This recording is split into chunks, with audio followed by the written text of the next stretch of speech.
everyone. Today, as you can see, the weather is not good and it's so cold. That's why I am hoping and praying that you guys are safe out there. And for today's video, let us explore the life of one of the greatest African writers, Ngugi wa Thiong'o. Ngugi wa Thiong'o is a Kenyan playwright, novelist, and essayist who uses his words to fight against oppression and promote African identity. He was born on January 5, 1938 in Kamatitu, a small village in Kenya. He grew up during a time when his country was under British colonial rule. His family faced hardships, especially during the Mau Mau Rebellion. Mau Mau Rebellion is a movement fighting for Kenya's independence. Now, despite the struggles, Ngugi was determined to study. He went to Alliance High School, then to Makerere University in Uganda, and later studied at Leeds University. We can see how his early experiences shaped his thinking and how he valued education and worked hard to achieve it despite living through difficult times.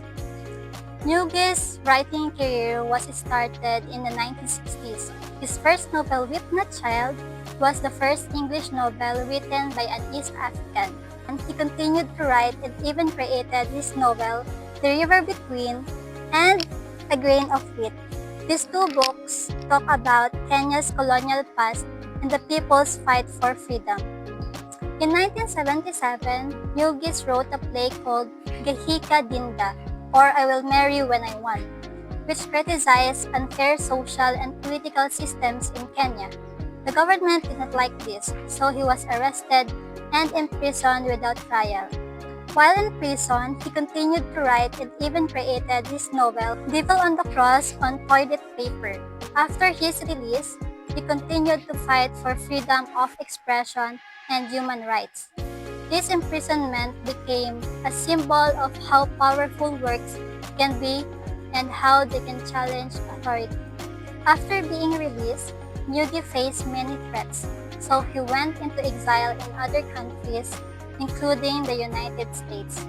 Even from abroad, he continued to write books, essays, and plays that discuss African culture and politics. Some of his famous works during this time include Decolonizing the Mind, which talks about the importance of using African languages. Wizard of the Crow, a novel full of humor and political meaning. His works shows his strong dedication to African identity and cultural pride. He believed that language is not just a way to communicate, but also a way to keep a culture alive. These are his famous works. Today, Ngugi wa Thiong'o is seen as one of the most important writers in Africa. His works are read all over the world and are studied in schools and universities. He continues to inspire young writers to use their voices for change and to be proud of their culture.